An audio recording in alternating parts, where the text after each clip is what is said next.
Okay, now it works. So let's discuss again. I want to repeat. Let's discuss the result, the output of top tables here. So first of all, you can find the several very maybe you remember the words residual sum of squares, total sum of squares, and explain sum of squares. Yeah, but instead of explained, you can read here the model sum of squares. But in general, this is the same. It's just a little bit different name in this software. So general here you can find some information about the source of variance. So you remember that we can find several sources of variance. One of them we can explain. This is the model, yeah, model sum of squares. And the second part we unfortunately can't explain. This is residual sum of squares. I hope you maybe even remember the formulas. How can we find them? If not, please check the previous lectures. The second column here is degrees of freedom. So the total variance, this one, has number of observation minus 1 degrees of freedom. So the total of observation, this number, minus 1. This is the general formula. Models,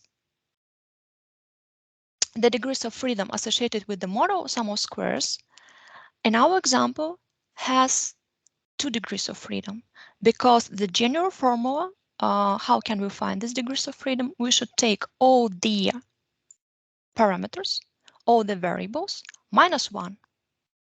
So we have 3, including the intercept, minus 1. The final result is 2. And the degrees of freedom associated with the residuals, how can you obtain this number? Again, total number of observations in your model minus the total number of parameters in your model, and you finally obtain this value. Next table is mean squares, the sum of squares divided by their respective degrees of freedom. So the first column divided by the second one. Why do we need these values?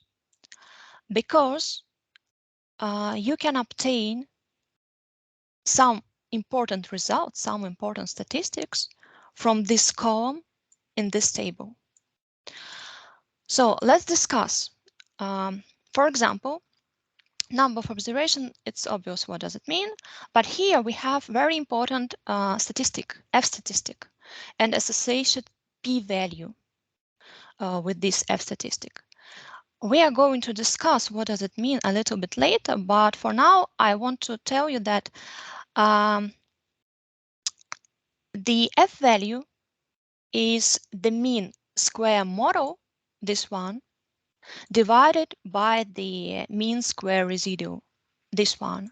So if you take this value and divide it by 6 point, let's say 2 after rounding, you will exactly obtain this number. And this is an overall significant test assessing whether the group of your variables, this group of your variables, are significant, or let's say has any impact on your dependent variable. We will discuss a little bit later. Okay, I will show you what does it mean. Next, R squared and adjusted R squared. I hope that you remember what does it mean and why adjusted R squared is much better to check in multiple regression models here, because adjusted R squared imposes some penalty for adding additional independent variables to your model.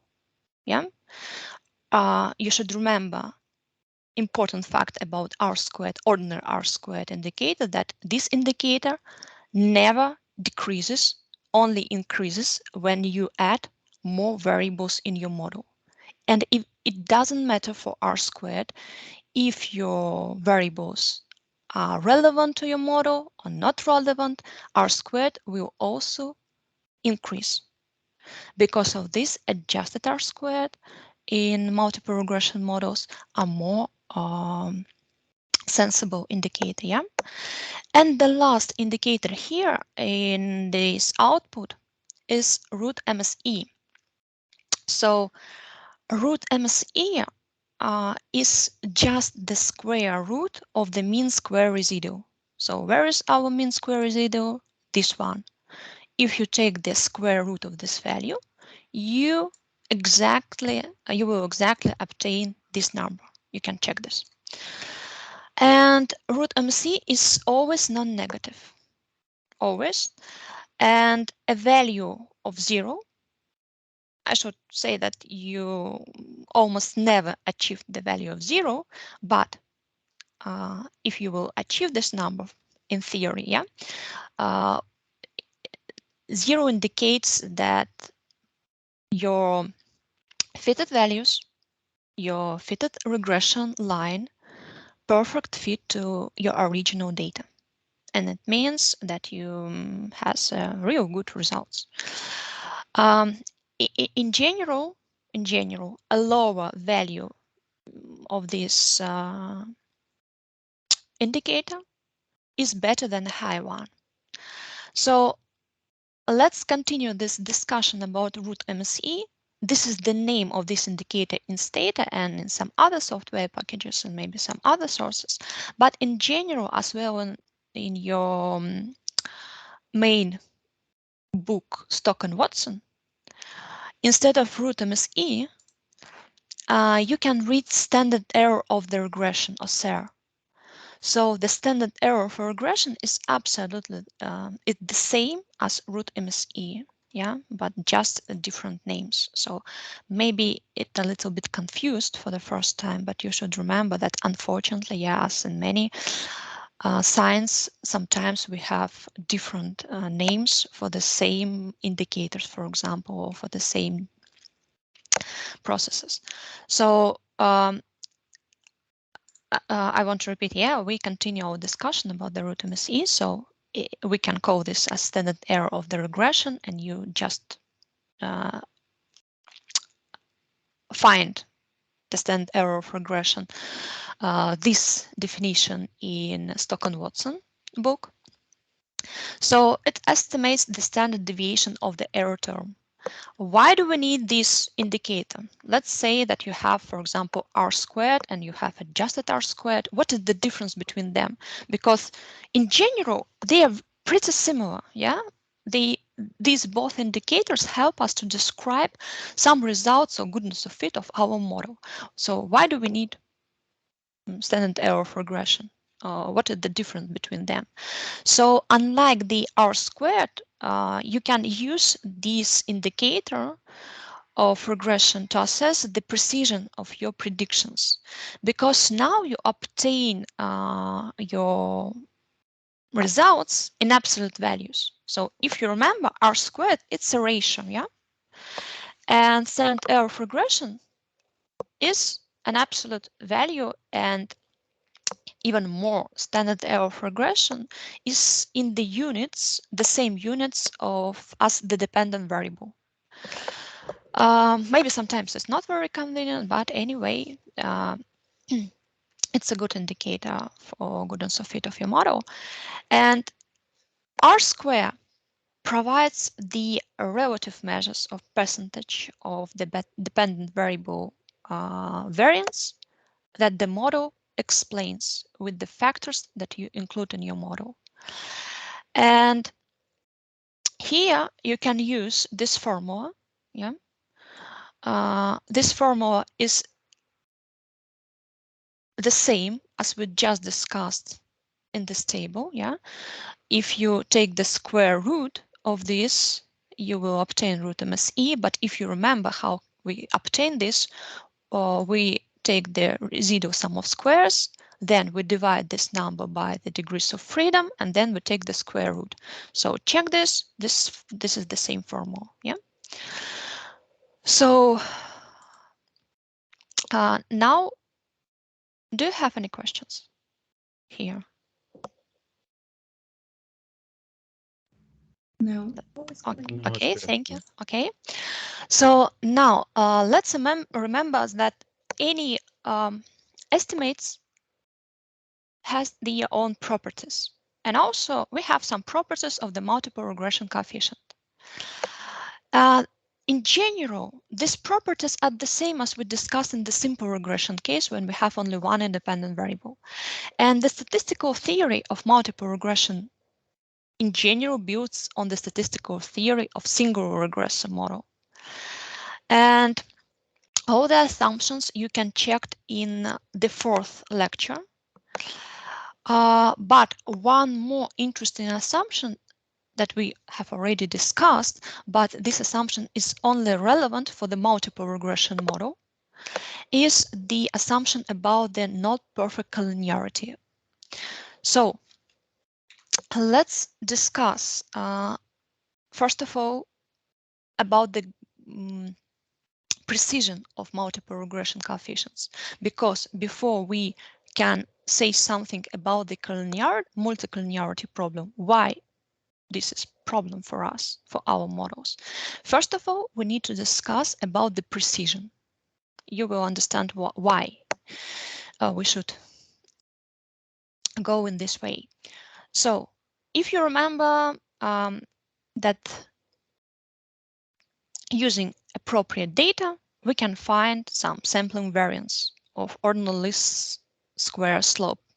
We can use this formula. This formula is very similar. It's almost the same as we discussed in the simple regression case. But here we have one more term. We will discuss what does it mean. So when we obtain the variance, we want to test some hypothesis. And this hypothesis is the same as the simple regression model. Yeah. Again, we can use t-statistic. Yeah. Again, we can follow the same steps. First of all, we should formulate the null hypothesis for our test statistic. We should find the appropriate distribution. We know the form of this distribution. This will be t-distribution, yeah. And then we obtain t-critical, obtain p-values, and make our decisions, yeah. So the steps is absolutely the same. You know this formula. This formula is the same for multiple regression case. So I will just skip the slides, okay? But if you want to read more on, let's say not read more, recall some moments, you can do this. One interesting point that this is the difference between the simple regression and multiple regression, that of course if an explanatory variable is statistically significant, yeah, this doesn't necessarily imply that it impacts is economically meaningful, yeah. You should remember about this. We discussed with you that you should check two things. The first thing is if this coefficient is statistically significant or not.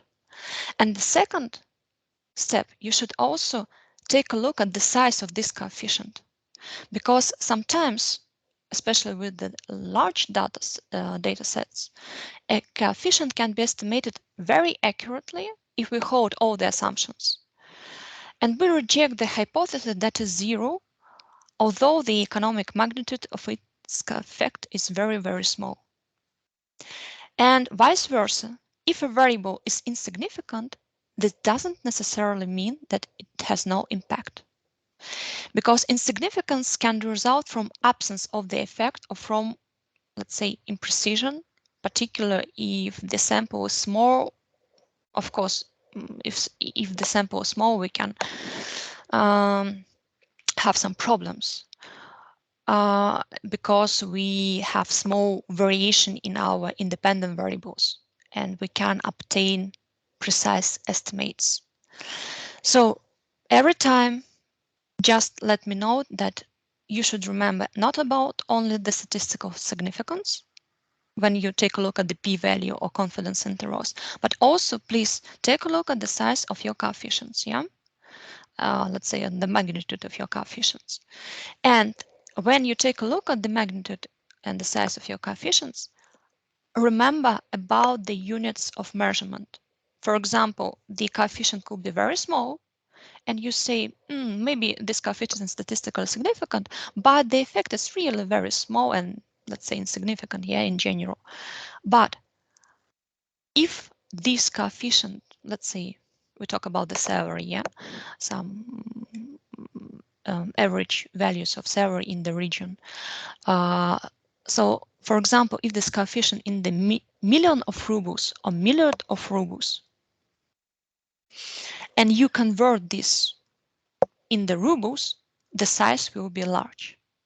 So remember about this when you, so every time when you interpret something, remember about the unit of measurements. This is general advice for you. So in this case, when you want to take into account both significance and size of your coefficients, confidence intervals are really very useful indicator, because confidence intervals combines information about the magnitude, or let's say effect, the size of the effect, as well as the precision. Yeah, we check if the zero includes in this range or interval, yeah, or not include.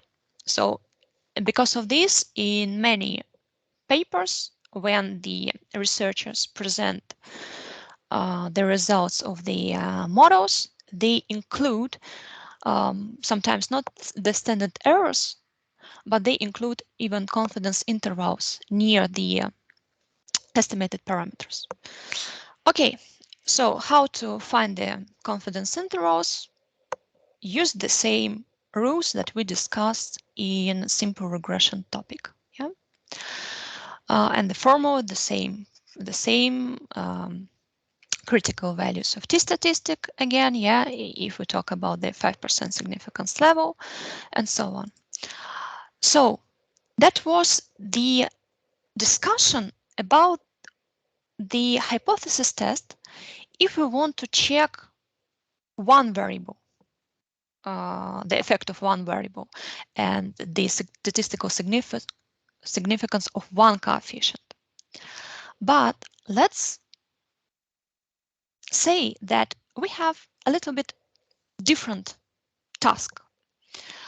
We want to test the statistical significance of not one coefficient and one variable. Yeah, we want to check the joint significance of multiple estimated regression coefficients.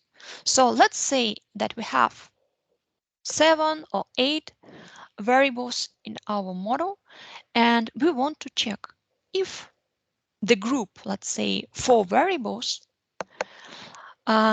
this group of variables has any statistical significant effect of our dependent variable. What can we do in this case? In this case, unfortunately, we cannot solve this problem using t-test and t-statistic. And we have some reasons why we can't do this. The first reason, when we test an individual coefficient, let's say beta 1, we've just discussed how can we do this, yeah? We assume that this test is based on a different sample from the one used in testing the significance other coefficient, let's say beta 2. However, when we try to create a joint test, and when we try to test the joint significance of these coefficients, of course, we violate this assumption. This is the first reason why we can't use t-test for checking the joint significance hypothesis. And the second reason is much easier. You know how to find the confidence intervals, but when you find the confidence interval, let's say for the first coefficient, you can do this, yeah? For the second coefficient, you also can do this. And they individually are true. But when you try to combine them, you can do this, yeah? Because it doesn't mean, if you, let's summarize this to confidence intervals, it doesn't mean that they simultaneously include beta 1, let's say, and beta 2. And you can't prove this, and you can't find any appropriate way. How can you do this? So unfortunately, we need to find some other instruments. How can we test our group hypothesis? What can we do? First of all, we need to remember that we need a test of multiple restrictions, whose distribution is known, and let's say well tabulated. But first, let's state the null hypothesis. What should we check in general? Yeah, we shall discuss this procedure in more general way. So let's state the general null hypothesis. We have two models, let's say, but let's start with the first one. We have some unrestricted model, let's say full model, yeah? And in general, you have k coefficients. But you want to test if j coefficients, some number of coefficients of the total amount of these coefficients are equal to 0. So you can formulate the null hypothesis in general like this. So the group of some coefficients will equal to 0. It means that each of these coefficients will equal to 0. Or in other words, this coefficient and this group of coefficients will not have any impact or will not have any effect on your dependent variable. And after this, you can formulate the alternative hypothesis. The alternative hypothesis in this case is that null hypothesis is not true. At least one of these j coefficients is not equal to 0. One, not all of them, yeah? And honestly speaking, we even will not know which one. It doesn't matter, but at least one, okay? Next, as I've just discussed, when you want to check any hypothesis, you need to find appropriate statistics that you will use to test your hypothesis. And we need some tests of multiple restrictions whose distribution is known. So the easiest procedure in this case is to compare the sum of squared residuals of the full model. Full model in our language now means that have all k coefficients and j coefficients, yeah, as a part of k coefficients. So the general idea of ordinary least squares method, you remember, you need to minimize the sum of squared residuals. Yeah, this is the general idea of OS. So let's base on this idea about the minimizing sum of squared residuals, construct this test. So you need to find, you need to compare the sum of squared residuals of the full model with the sum of squared residuals of the restricted model. Restricted again, k minus j variables and coefficients respectively. So denote the residual sum of squares of full model by S1 and S0 that we can denote as restricted model. We can, let's say, write this as following. So we can write this term as following and say that this term distributed with chi or chi square has chi or chi square distribution. So if you take two values that distributed like Coyote square, it means that you obtain F distribution. So when we want to test the joint significance of regression coefficients, we can use F-test and F-statistic. And this is exactly the formula that can be used if we want to check our hypothesis.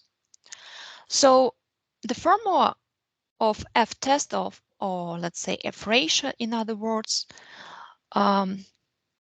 is this one. So again, yeah, S0 here is the sum of squared residuals from the restricted model, and S1 is the sum of squared residuals from the unrestricted model. In numerator, you divide the difference between this sum of squared residuals of two models by J. J, you remember what does it mean, yeah? This is the parameters that you drop from the restricted model. So in other words, this is the restrictions imposed in moving from the unrestricted to restricted model. And in denominator, you can see again the sum of squared residuals only from unrestricted model, or let's say full model, again adjusted or divided by the degrees of freedom. Also, you can rewrite this formula in terms of R squared. Maybe it will be a little bit convenient for you to work with this formula, but doesn't matter, the result will be the same. After this, you should obtain p-value. Yeah, you know that now we use f-statistic. You can check tables with f-statistic, find the f-critical value, and compare your estimated f-value with f-critical. Or you can use p-value if you do this procedure in Stata and compare p-value with the significance level and find the answer. So of course, a small p-value, as usual, as common as a general case in most examples, is evidence against null hypothesis. So we will reject null hypothesis when f is sufficiently large than f critical. Okay. And how large, of course, depends on your chosen significance level. So first of all, let's take a look at this example in Stata. Maybe it will be more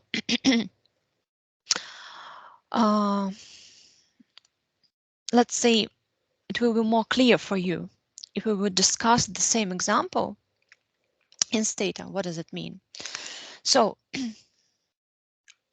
we have here, let's take a look on this output. Let me zoom the tables. So here you can find some model of logarithm of price and some other characteristics of cars. We work with this data set in the first seminar, or in the not in the first. But again, it doesn't matter for our case. So this is unrestricted or full model. Because here we have the all variables and respectively all coefficients in the output. We have miles per gallon, foreign, the characteristic of the car, G ratio, trunk, and some characteristics of repaired records. This is unrestricted, yeah? And we want to check the null hypothesis that, let's say, some group of the variables has no any effect on our dependent variable on the logarithm of price. I want to check in my example that the group of two variables, MPG, miles per gallon, and G ratio. So after I conduct after I run the regression with all the variables in Stata, I will obtain this table. And after this, the second step, I can run the common test and specify some variables. We discussed which one that I want to check has no any effect on dependent variable. You can even see the output of this test, and this is the null hypothesis that each of this variable has equals 0 or has 0 effect on logarithm of price. And this is the output of this test. So this is, you can see here that this is F statistic with some degrees of freedom. You can see here 2 value number and 60. Do you know what does it mean, 2 and 60? Why? Degrees of freedom, right? Yeah, degrees of freedom, but 2, what does it mean, the number 2?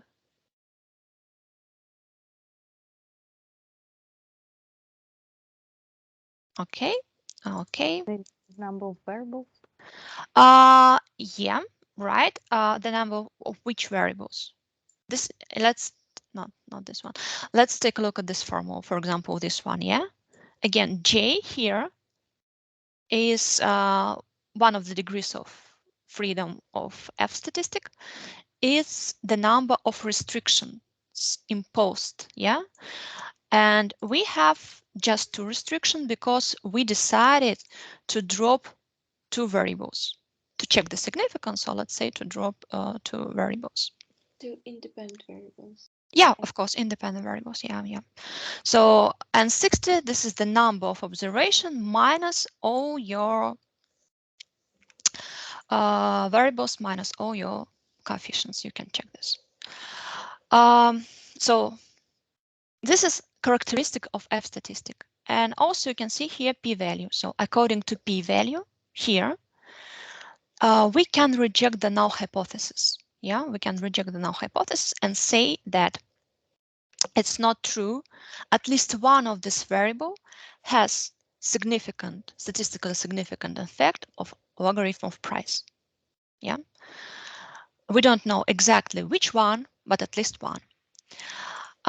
So this is how can you check F-test or joint hypothesis in Stata. And for example, if you have a task to calculate this, not in Stata, but let's say manually, yeah, by hands. So in this case, you need, in the first step, run the unrestricted model or full model. Then you need to run restricted model. What is the difference? You dropped here you dropped from this model 2 variables, MPG and D ratio, and now this restricted model, yeah.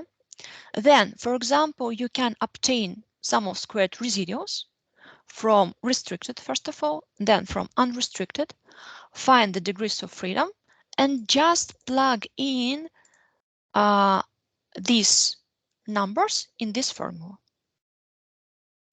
Or instead of residual sum of squares, you can use R squared. Again, take a look at these values from restricted. R squared, yeah, this one, and this one. And again, you just need to plug in this formula and find F statistic. This is an example, and this is the solution how you can find F statistic and a p-value if you will do this by hands or let's say manually. Yeah, hopefully you can use Stata, but you need to understand how Stata calculate such kind of statistic. So you can check yourself at home when you, let's say, when you free time, and you can try to calculate according to these formulas with residual sum of squares and with R squared, and you should obtain this value. And please check if you do this yourself, will you obtain the same value? this is good exercise for you. Okay. Next, we skipped some important slide, I think. Yeah. We need to discuss also that, for example, when you run f-statistic and when you run f-test, in most applications, the estimators for different elements in the parameter vector will be correlated, yeah, which means that the explanatory powers of the explanatory variables overlap. And the marginal contribution of each explanatory variable when added last may be quite small.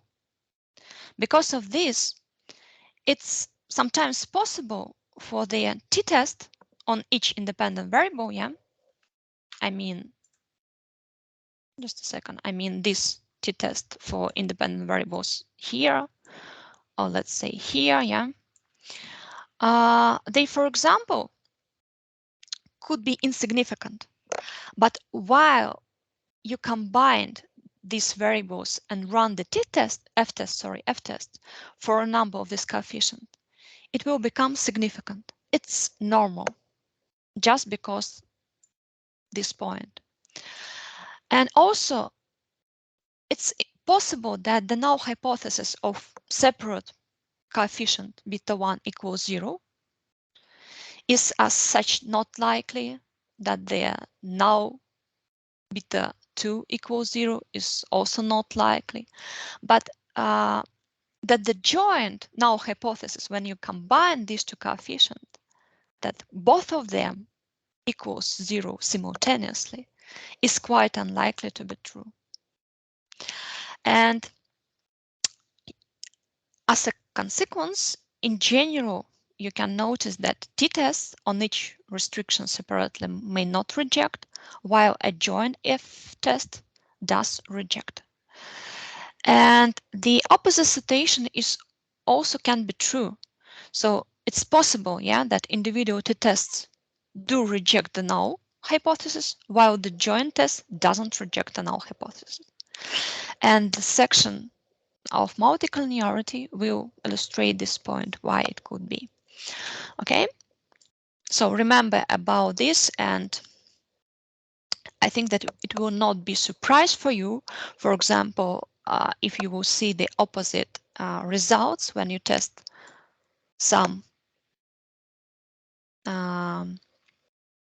variables and some coefficients separately, and you will see that they're, for example, not significant, but you after this combine them in some group and run f-test, and you surprisingly see as a group of coefficient they significant has statistical significant impact on your dependent variable. Don't be surprised. Okay, so sometimes for example, you forgot to run f-test, or you think that it doesn't matter for your research, okay, but after each regression estimating in most of the softwares, you can see the special case of this f-test, even if you don't want to separately run some f-tests in your analysis. Again, let's take a look at this table that we start our discussion today, from which we start our discussion today, this one, yeah? Here in the output, you see F statistic and p-value associated with this F statistic. So this F statistics is just a special example, a special F case. The null hypothesis here is very pessimistic. The null hypothesis here is state that none of the explanatory variables has an effect on your dependent variable. So for example, in this case, you have two independent variables, and the null hypothesis in this special F case states that no one of your explanatory variables has any effect on your dependent variable. Yeah, let's return to these tables. Yeah, so again, you can see here F statistic, and the null hypothesis is again the same. It means that no one of these highlighted variables has any significant impact on your dependent variable. So unrestricted model, in this case, exactly this model. Unrestricted model, in this case, looks like how looks the restricted model in this pessimistic case. What do you think? So we need to compare two models, restricted and unrestricted. Restricted model looks like what? If we drop all of the variables, if we drop all the coefficients associated with these variables,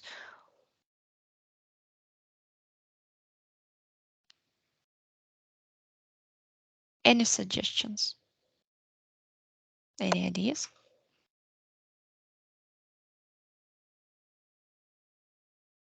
This is the formula for this special case of F-test. You can see here, yeah, that I've just discussed with you, that all the coefficient equals 0, except which one?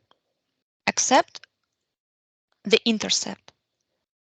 So your full model has all the variables and so coefficients associated with these variables, but your restricted model in this special case has only intercept, and that's all. Yeah, meaning that all partial slope coefficients are equal to 0. And this is the general formula for this case. You can obtain this formula from this one. Yeah, because now we don't have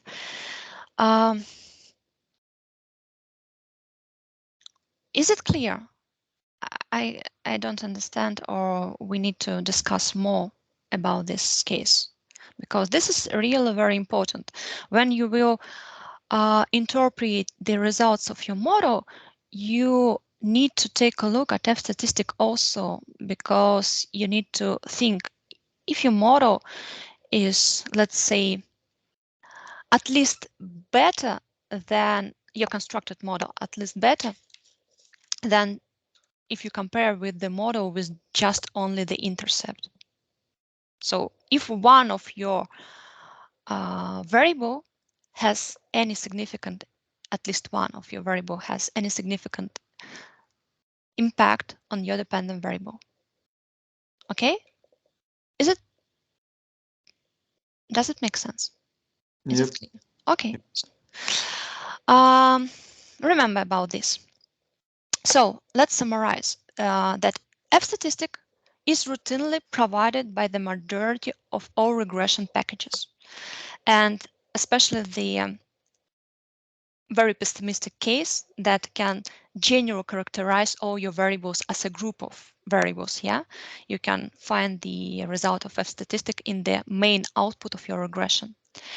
If the test based on F doesn't reject the null hypothesis, doesn't reject. So the situation is not very good, and you can conclude that the model performs rather poorly than just a model with just an intercept. And in this case, maybe you need to try to read more about the theory to find more relative variables that can explain some variance in your dependent variable. But you also should remember, and this is very important, that the opposite situation is certainly not true. So if the test doesn't reject the null hypothesis, you cannot prove and you cannot conclude that the model is good perfect, valid, or correct. It could not be an argument if you want to say that I have a best model. Take a look at my F test, for example. No, it's not true, because first of all, you should remember about the theory, you should remember about the assumptions, and you should remember about any other indicators that characterize that your model is not bad. Okay, so please be very, very careful in your wording when you, let's say, prove or defense your model. So now we have 20 minutes, 27 minutes, okay? I think that it's enough to discuss the multicollinearity problem.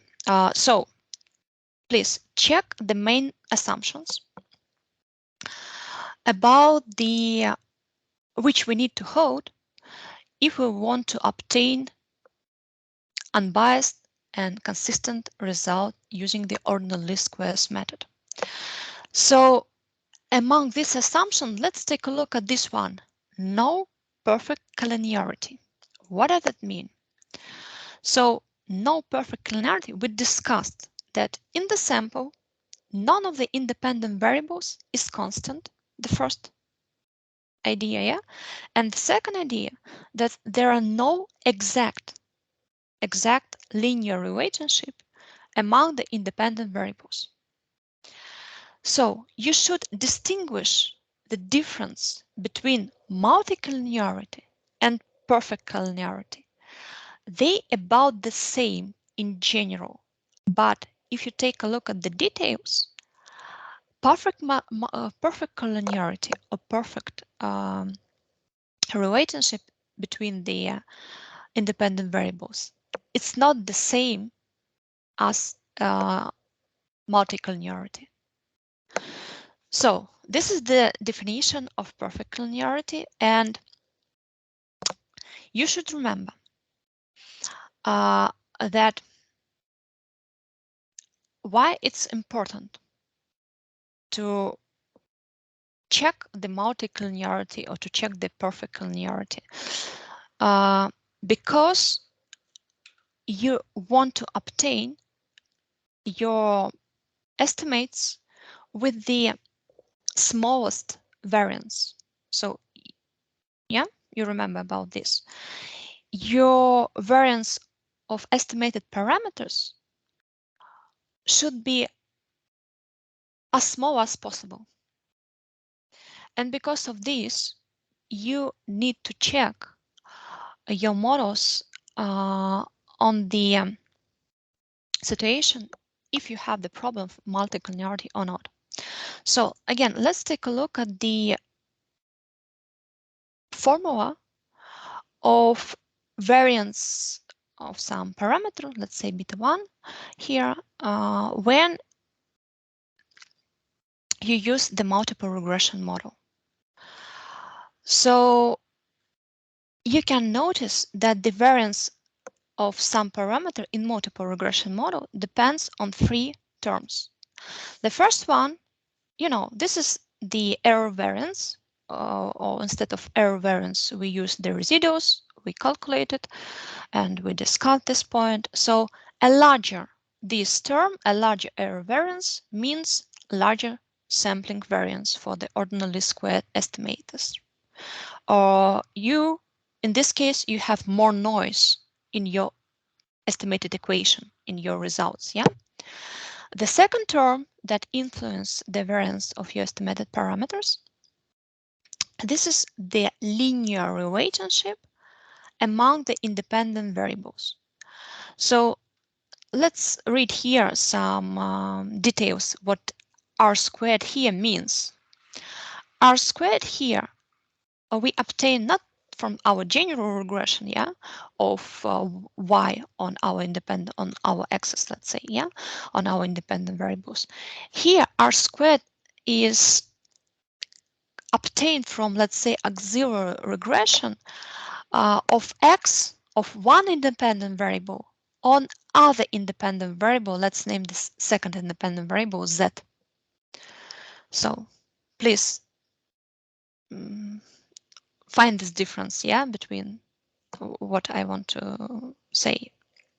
This is not ordinary r squared, yeah, this is r squared from auxiliary regression of one independent variable x on the second independent variable of z. So what can you notice? First of all, this term is not appear in the simple regression model. This is something new for us, yeah.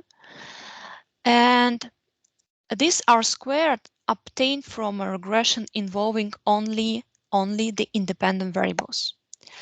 A value of r squared close to 1, you can plug here 1, for example, right now, explains that one independent variable, let's say z, yeah, explains all variation in the second independent variable. And it means that these two variables are highly correlated, So this will be a problem. So if we have this here high value, it increases the variance of our estimated parameter. And the one more term here that could increase, for example, variance or decrease, it depends on the result, is the variability in x. So you remember that if we have a lot of variability in x, it will decrease variance in our estimated parameter. So we prefer to have a large sample size, and we prefer, if we have a choice, yeah, if we have a choice, we prefer to have large sample size, and we prefer to have as much variability in x or independent variables as it possible. And let's focus on this term. Let's focus on this one, because now we can fully discuss what is multicollinearity if we focus on this r squared indicator. So multicollinearity is defined to be high, but not perfect. I want to highlight this one more time, please.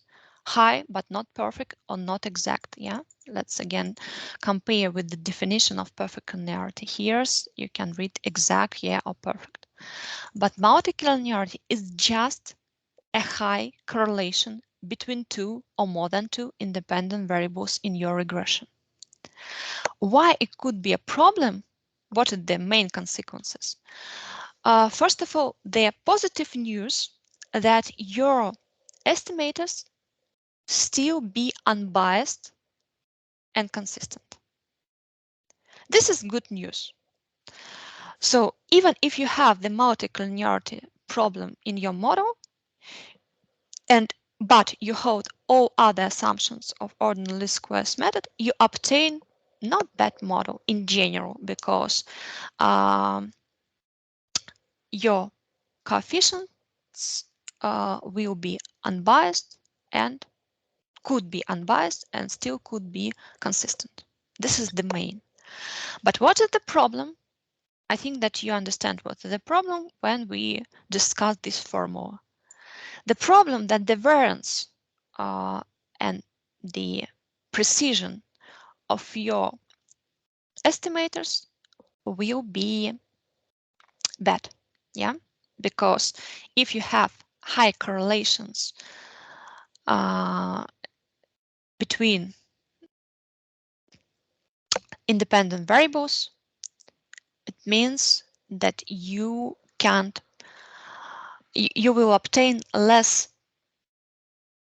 you will have less precise and less close to the true parameters estimators. Okay, this is the problem. So, and also the stronger the relationship between x and let's say z in our example, yeah, two independent variables, the closer r squared from the auxiliary regression will be to 1, and the higher will be the variance as well as standard errors of your estimators. So let's take a look at this graph, because this figure presents the relationship between the variance and standard errors, yeah, respectively, of your parameter, and R squared from that auxiliary regression. You can see that if we want to obtain R squared from that auxiliary regression as small as possible, close to zero, yeah, close to zero. In this case, our variance will be smaller if we compare with the case when R squared is close to 1. Here, yeah, this is the 1, close to 1, and in this case, variance of your parameter goes to infinity. This is a good illustration what is the problem. Of course, in practice, you can obtain the situation when R squared is close to 1, yeah, in some cases. So in general, there is no absolute number that we can cite to conclude that multilinearity is a problem. So, for example, 0.9 or 0.8, where is the threshold, where is this cutoff after which we should say that multilinearity will be a problem? I mean, we need to find, yes, here we should put here some number and state from which point we can obtain that we need to do something with the multilinear protein in our model. So before you start solve the problem of multilinearity, you should take into account several important points. The first one, that in general, there is nothing wrong with including variables in your model that are correlated.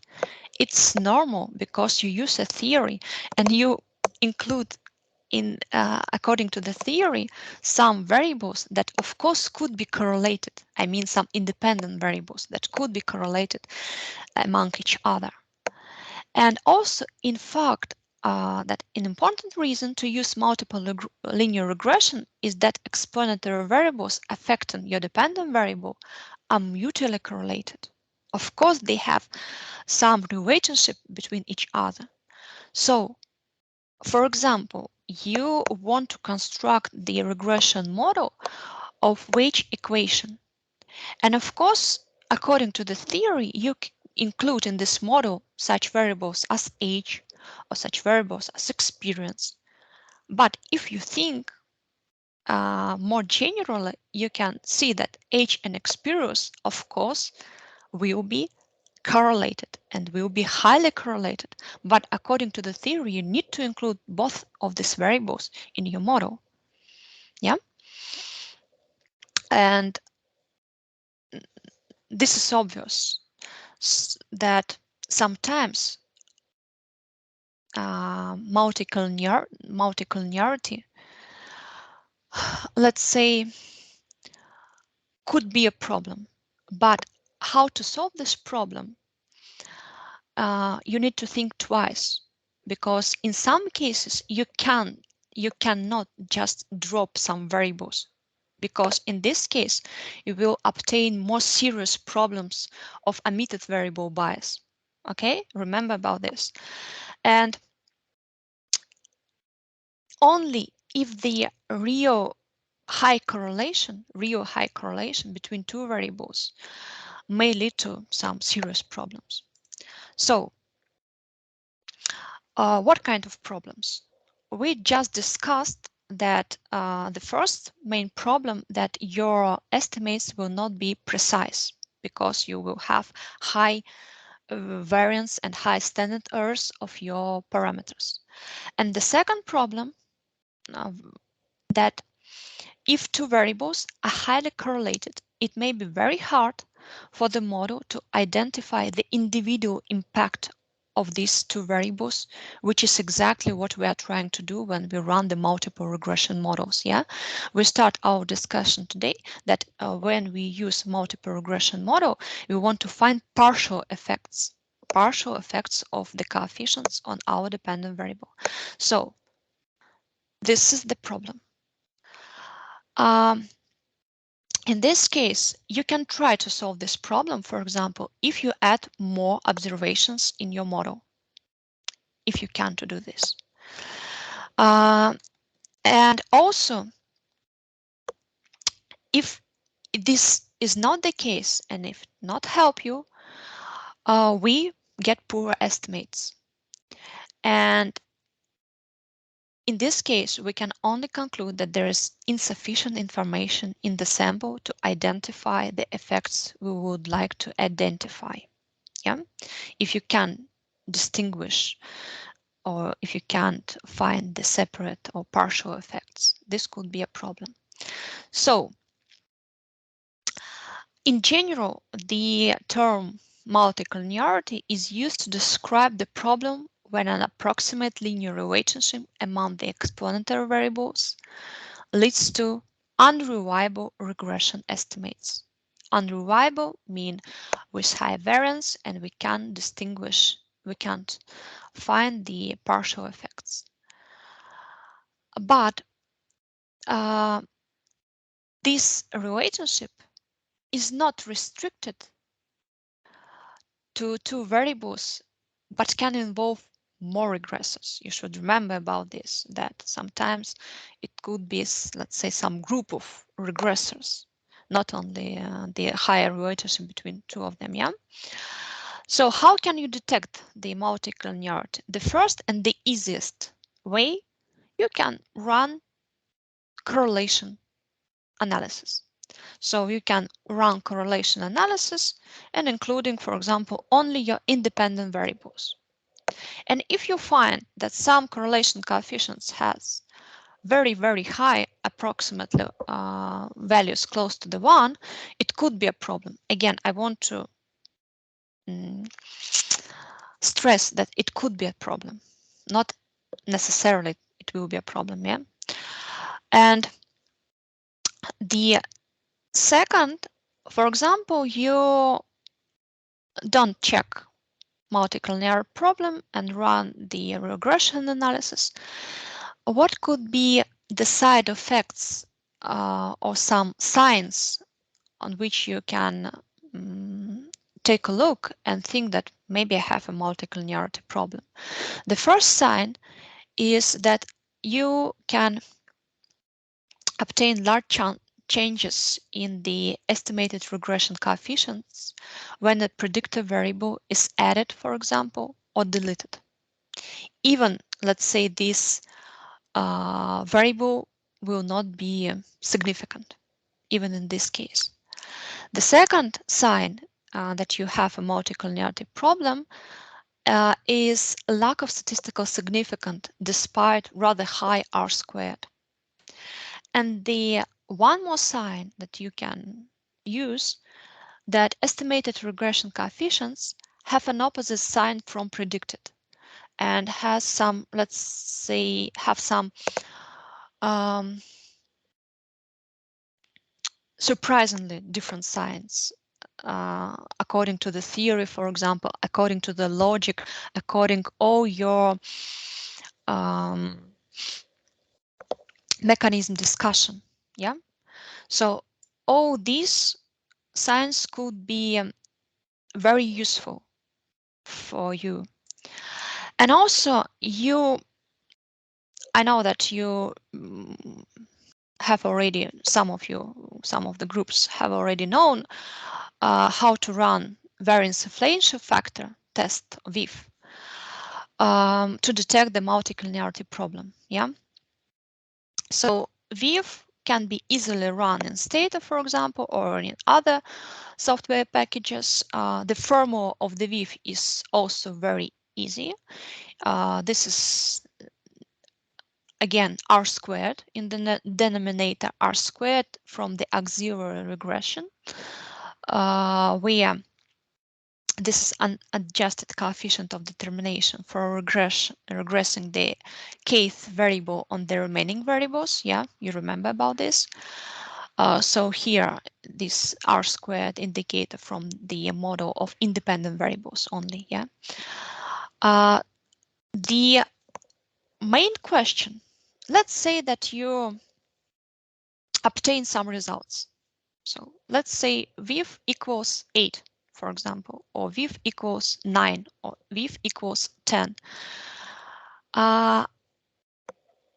What value should you use as a cutoff for doing a conclusion that you have a multicollinearity problem? What do you think about this? This is the question for the groups that have already discussed the VIF during the seminars. What do you remember about this indicator?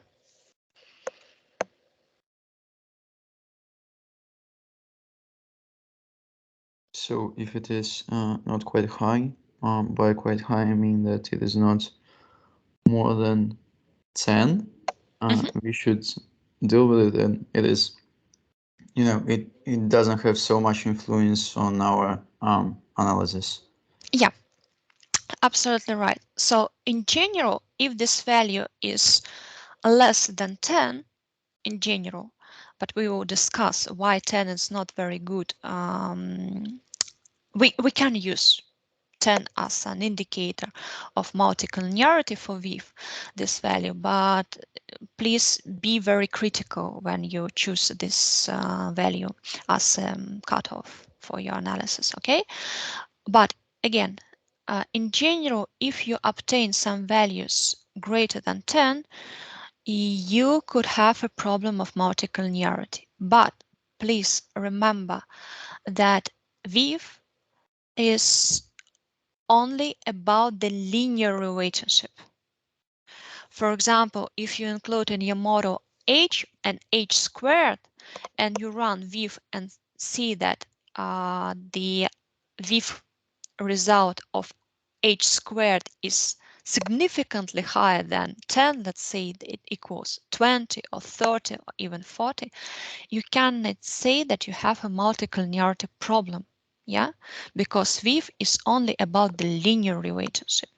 So now let's talk about why 10 may be a very discussable, not very good indicator. So although some textbooks and some sources suggest as a rule of thumb that a variance inflation factor of 10 or more, corresponding that R squared from our model equals 0.9 or 90%, is too high, really it will depend on the other elements in variance, whether or not this will be a problem. Because the VIF is not a formal test for multicollinearity. And just mechanically excluding or dropping some variables from a model with the argument that these variables have too large VIF will be a mistake, okay? It will be not very good in general. So why it's so? Again, let's take a look at the main formula. So you can remember, even if you have a very high R squared here, it could be compensated. The small variance, if we want to obtain small variance here, could be compensated if we have large variability in this term and if we have small value here. So again, let's return to this important slide with good words that you need to read twice as minimum before you understand why sometimes we need to solve the problem of multicollinearity and sometimes when we start to solve the problem of multi-covariance, we cannot rely only on the VIF, or we cannot rely only on the correlation analysis. Yeah. So please remember about this. Setting a cutoff value for VIF above which we conclude a multicollinearity as a problem is arbitrary. But as a general step, as your first steps, as a students, okay, let's use 10. But remember why this problem is arbitrary, okay? And this is some examples of exact multicollinearity, yeah? I want to say that theta, you will not face the the situation of exact multicollinearity when you work in theta, because theta is rather a smart program, and theta just drop some variables that could be exactly collinearly to each other. So for example, yeah, if you want to include male as 1 in your model and female, okay, male as coded as 1 if a person is a male, and 0 if the person is not a male, yeah, indicate himself or herself as other gender, yeah. And also if you want to include in your model, for example, the second variable female as coded as 1 if a person is female and 0 otherwise, theta just drop this variable or this variable. So in real life, I think that you will not face the problem of exact multicollinearity, and you will face only the problem of multicollinearity. And in this case, you should think how can you detect and if this problem will be a real problem for your model, for your final model. So let's finalize. First of all, multicollinearity doesn't lead to bias. This is good news, as we discussed. And multicollinearity increases the standard errors. This is bad news. And you can't ask the ordinal least squares estimated to distinguish the partial effects of, let's say, 2 independent variables or even more than 2 independent variables if they're essentially the same. This is again the problem. But the next question, if these 2 variables are almost the same, why you want to include both of them in your model, sorry, and think about how you would interpret your final result. Maybe when you read the theory, the first step, yeah, it helps you to avoid the further multicollinearity problem in most cases. And also sometimes you can just eliminate the problem of multicollinearity when you get more data, or you can drop one of the variable if, I want to stress, if this decision will not lead to omitted variable bias. In this case, you can drop this variable, or you can combine these variables in some group. Because when you combine 2 similar variables and create some aggregate indicator, it also can help you to solve the multicollinearity problem. And how to check the multicollinearity problem? First of all, correlation analysis of your independent variables. And the second, you can use the VIF, not formal method VIF. But please remember about the thresholds very carefully, okay?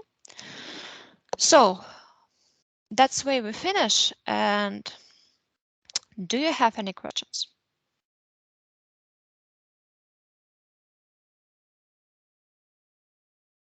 Let me stop the recording.